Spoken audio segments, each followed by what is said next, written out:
The long night. The monkey dreams how to catch hold of the moon.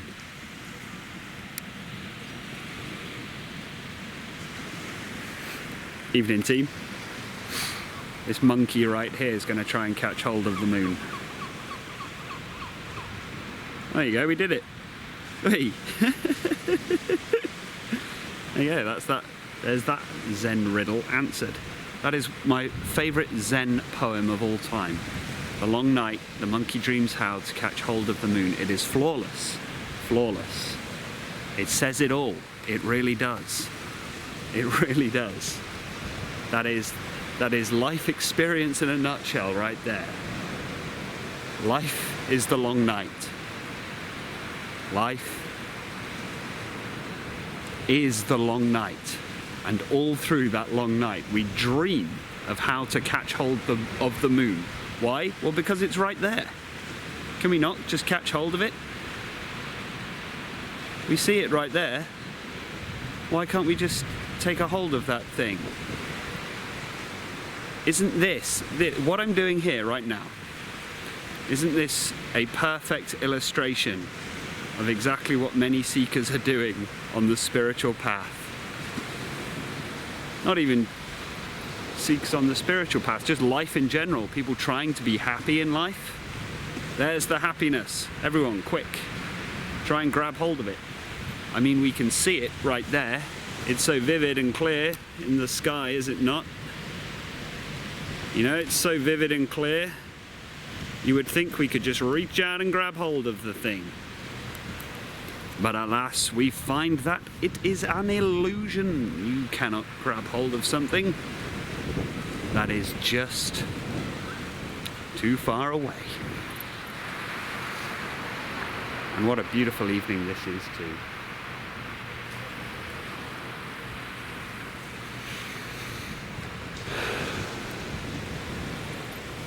The long night, the monkey dreams how to catch hold of the moon. The moon in all of its pristine, mysterious beauty. Often associated with the feminine mystique. The moon representing the yin, the feminine principle, and the sun representing the yang, the masculine principle. A curious fact that there is such a clear dichotomy,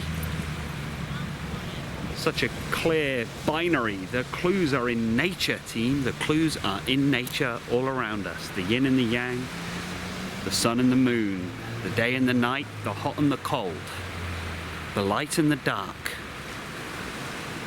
heads and tails, on or off, 1 or 0. The clues are everywhere, team. You either is or you isn't. You is or you ain't. So which are you right now?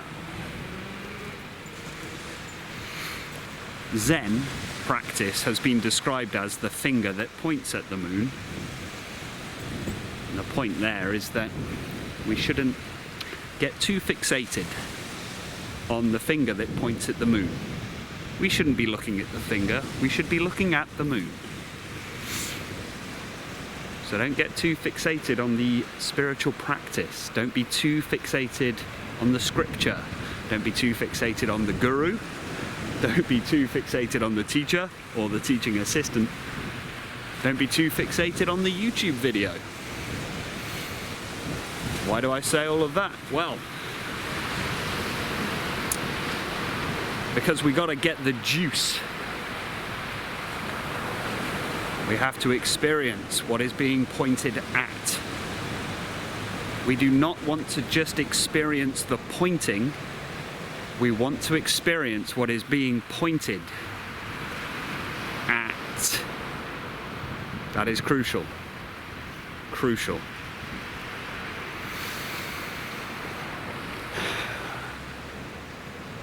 Whenever I come to a space like this, let me see if I can find somewhere where you, the viewer, will be able to see the sunset.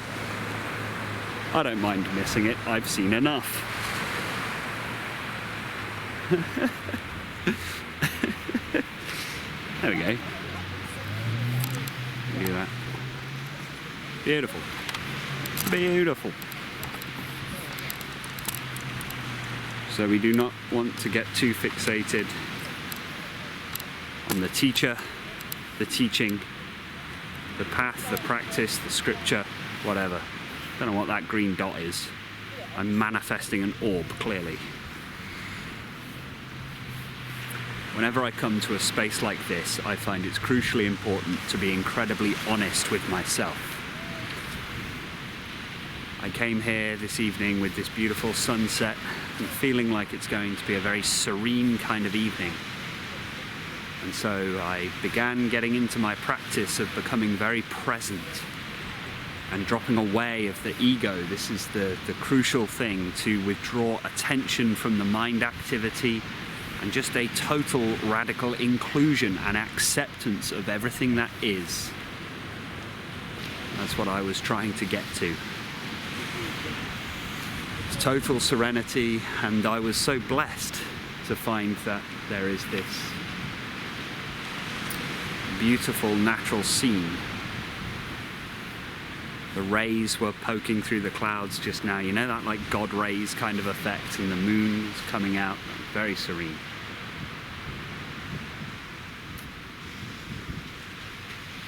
And then I got a message through a text message on my phone and said I would need to be booking this appointment. I won't say exactly what it's for, but it's one of those appointments where it makes you nervous, you know? We can all relate to getting a text message like that, or an email like that, or you bump into someone on the street and they tell you something where you know now this thing is going to be on your mind, and it caused an anxiety spike. And this is why I want to talk about self-honesty.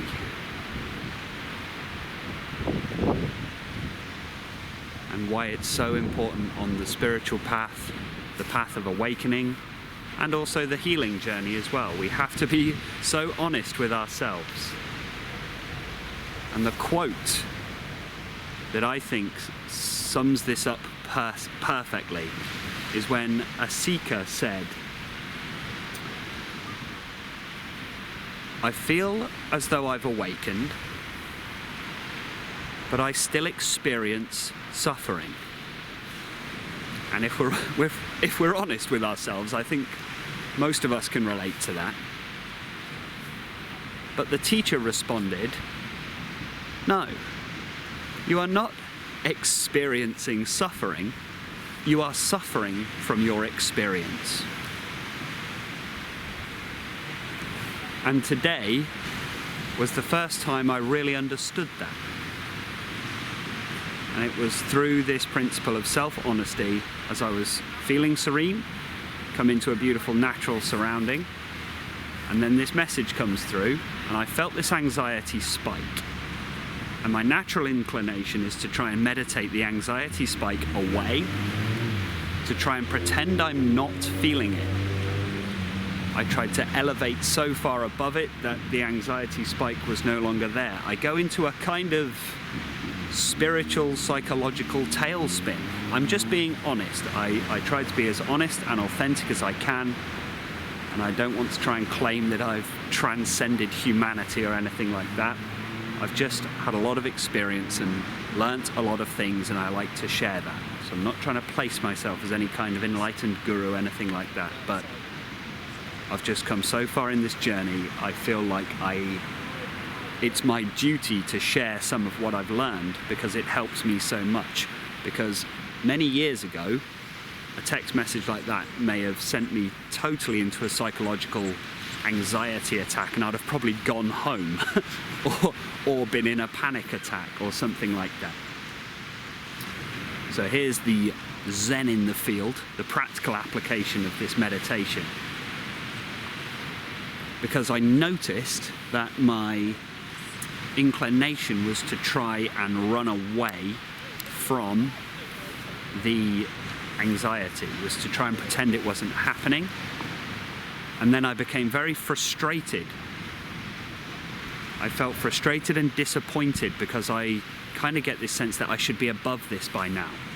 that these sorts of things shouldn't bother me anymore. Because I've come so far in recovering from anxiety as a condition that this sort of thing shouldn't really be there. And when there is that little spike of that anxiety that comes up, there's that sense of, oh no, not this again. So I was trying to get rid of it and trying to just stay present and getting very frustrated that the anxiety wasn't going anywhere, just that anxiety spike. But then the anxiety completely fell away when I turned instead towards the anxiety. And there was this total, radical inclusion and acceptance that the anxiety spike is fine.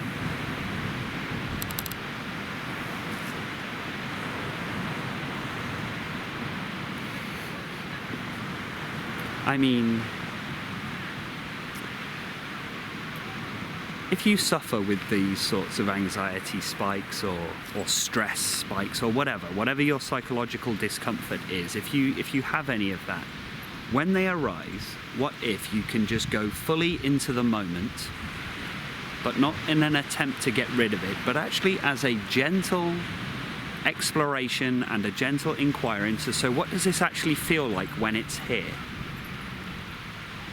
And this is what I thankfully remembered to do just a few minutes after that text message arrived talking about this appointment. I remembered to go towards the experience and accept the experience. And right there in that moment, the worry was still there.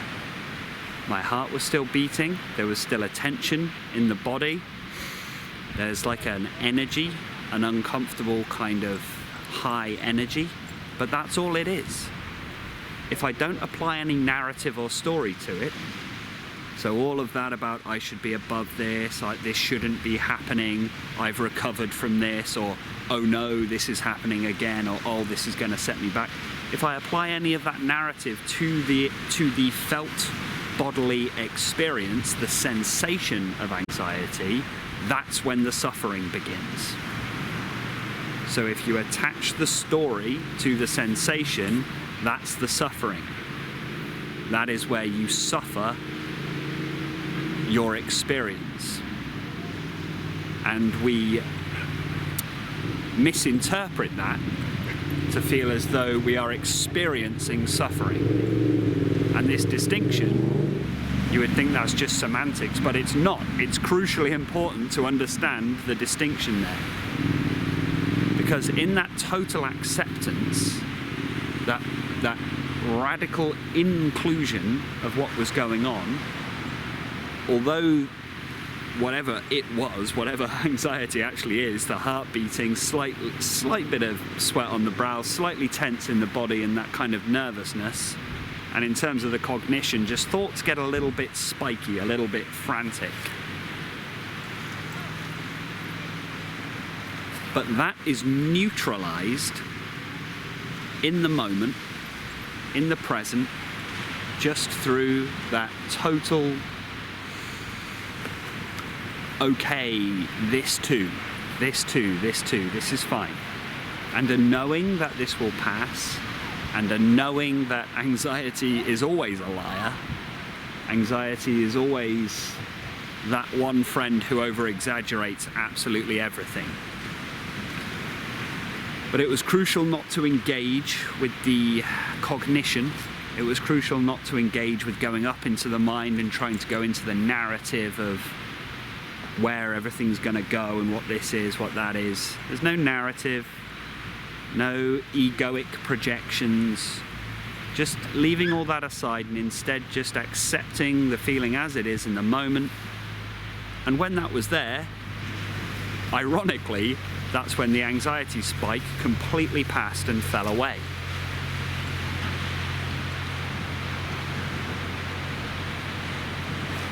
And I wanted to talk about that because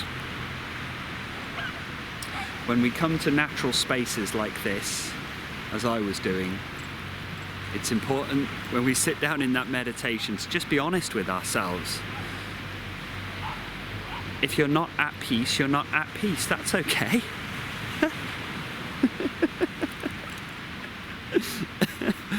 You might be feeling worried about something, or stressed, or feeling low, or you've got a lot on your mind. There's things to sort out.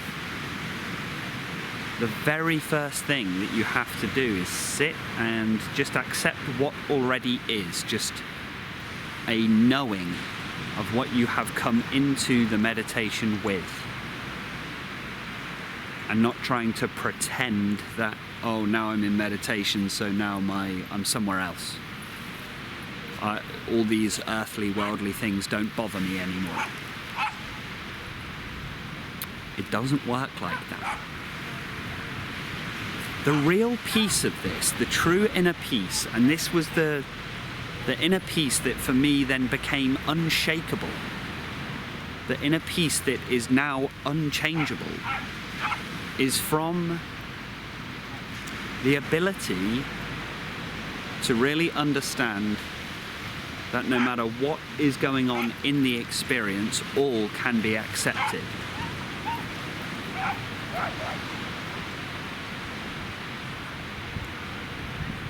Even if, you know, this is really, you'd be surprised. You'd be so surprised at the level to which things can be accepted, because then you can even accept, oh, I got lost for a moment there. I was lost off in a little anxiety narrative for a moment there. You can accept that too. You can accept that too. All is well. This too, this too, this too. And there may be like whole days where there's still some kind of dark residual tension in the body. But what if? What if we can just accept that too?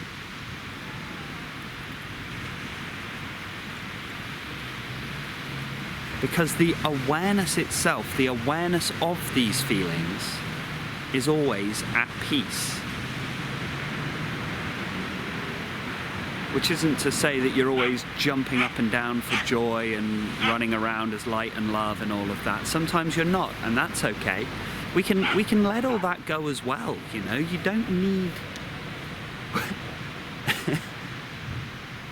It's a common trap, I think, for seekers to fall into, to think that there's going to be some kind of permanent light and love state that we're going to enter, where we're just going to be beaming smiles for the rest of eternity. It doesn't quite work like that. The peace and the happiness thing is the felt experience of being pure awareness. Now, the word pure often has connotations of holiness or innocence or something like that, but pure just means unpolluted, unmixed. Like pure water is just water with nothing else in it. So the pure awareness is just awareness with nothing else in it. So once we've learned to abide within that pure awareness, meaning abiding as the awareness with nothing else in it, everything is now free to rise up within that awareness, including negative, or usually negative, emotions and bodily states. So as the pure awareness that is able to observe even the deepest of our emotional states, we find, so there is the peace and happiness. But sometimes that peace and happiness won't be expressed through the body. It won't be expressed through the body, the mind, and the emotions of the individual body-mind. The peace and happiness is actually in the awareness itself. Now, by abiding as the awareness itself, the natural peace and happiness that is the freedom, which is the very nature of that pure awareness, that does then have the effect of powerfully percolating through the body and mind, and the body and mind begins to expand a little. The body and mind begins to feel lighter and have lighter moods and more enjoyable, happier moods, absolutely. But by the time that starts to happen, you can take it or leave it. It doesn't matter anymore. That's something that other people would notice about you, but you are now abiding entirely as the pure awareness, the awareness unmixed with what's going on in the body and mind.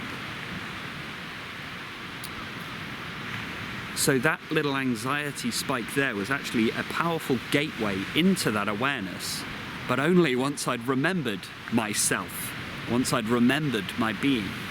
But very briefly, that temporary losing of myself, getting pulled into that little egoic narrative, and just for that moment there, just becoming constrained again, becoming constricted again, becoming encased within the body and mind again, just for that moment. And it was horrible. I suffered my experience there. But if we can practice that total self-honesty and apply the true acceptance, we no longer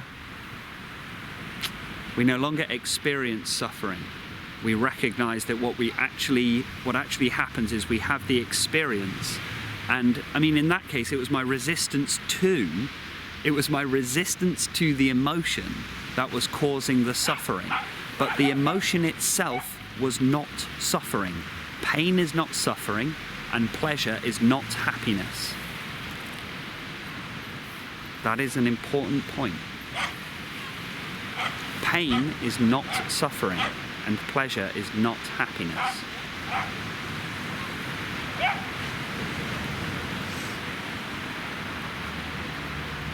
So what happened when there was that brief anxiety spike is due to my resistance, and that resistance came in the form of my thought, I shouldn't be feeling this. So that thought, I shouldn't be feeling this, is what created the suffering through resistance to what was happening. But if that thought is not present, we are left with, oh, there's this anxiety. Now we may get to a point, I'm sure there are some beings that do, and there are others that don't. We may get to a point when nothing that really happens causes any kind of afflictive emotional spike, not a problem. It just sort of, whatever happens is just whatever happens. And so maybe there's a time in which things just don't ever bother you anymore.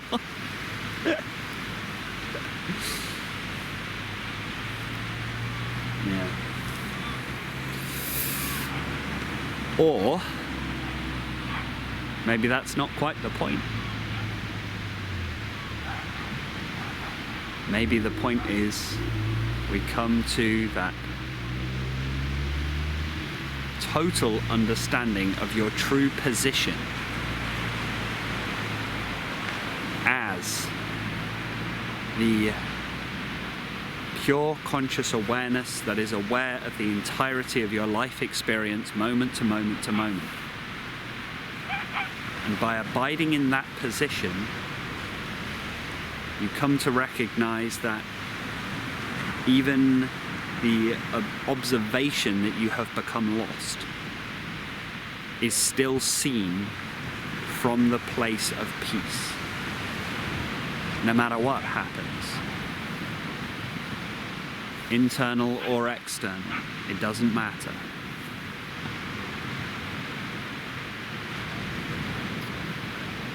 So I wanted to speak on self-honesty because many times just being truly honest with myself has been crucial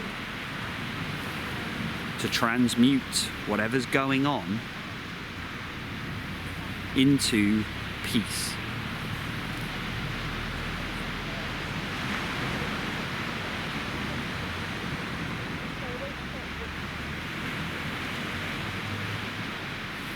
To know that you are not at peace is a remarkable achievement in itself. Many people live their entire lives without doing a single speck of introspection, and God help them. But if you are at the point where you have begun to be able to tell, you have begun to be able to discern between the times when you are feeling that true depth of real peace and the times in which, oh, that's interesting, I feel, sometimes not so much anymore, but in the early days of practice I would feel like, oh, I can feel there's a lot of ego activity today. I feel very egoic today. And there has to be some honesty with that. You don't have to be a Buddha on day one. You don't have to be Ramana Maharshi on day one. Maybe you can, maybe it will go like that for some people, that's great. But if that's not you, it's not you. There just needs to be this honesty. It's like, no, you know what? I wasn't very awakened today. Oh well.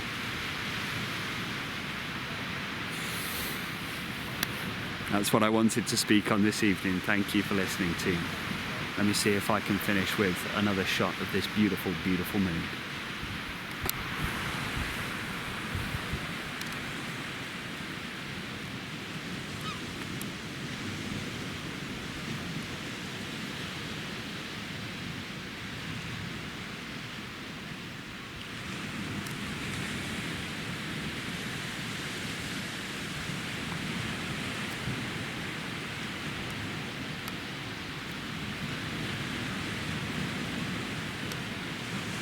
Take care, be well, and stay present.